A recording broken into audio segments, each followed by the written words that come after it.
En fait, c'est le plus vieux sujet du monde, le lien entre l'alimentation et la sécurité. Parce qu'en fait, on a commencé par courir après la nourriture lorsqu'on était chasseurs-cueilleurs. Ensuite, on s'est posé, on l'a fait pousser autour de nous, on a inventé l'agriculture néolithique. Et ensuite, pour sécuriser ces récoltes, on s'est regroupé en communauté. C'est là qu'on a inventé les villages. Donc c'est là aussi qu'on a inventé l'aménagement de l'espace. C'est là où on a transformé l'espace en territoire.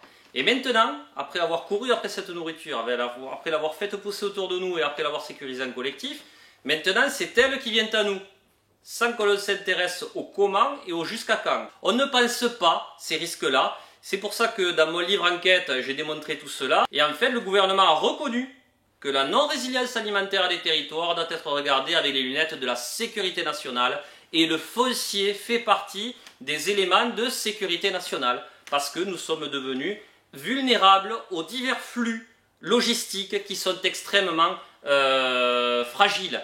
Donc en fait, cette sécurité-là, elle se joue également en local, à travers les projets alimentaires territoriaux. Les projets alimentaires territoriaux pourraient être supérieurs aux documents d'urbanisme.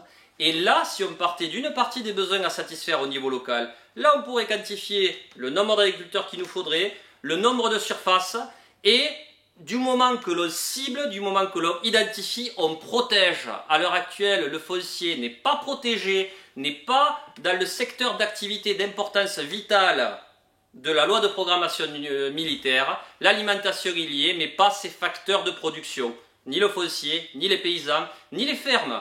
Il est temps que, pour des raisons de sécurité, ça change. Le monde agricole, en liaison avec les collectivités locales, peuvent reprendre la main et fabriquer enfin du temps long en passant des contrats avec des producteurs à l'échelle des projets alimentaires et territoriaux. On leur redonne enfin un peu de temps long, c'est-à-dire une visibilité dans le temps, sur les prix et sur les volumes.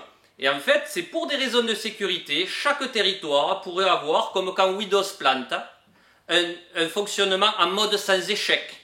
C'est pas sexy, d'accord, mais au moins les fonctions vitales sont maintenues. Et le foncier, c'est la base de la base.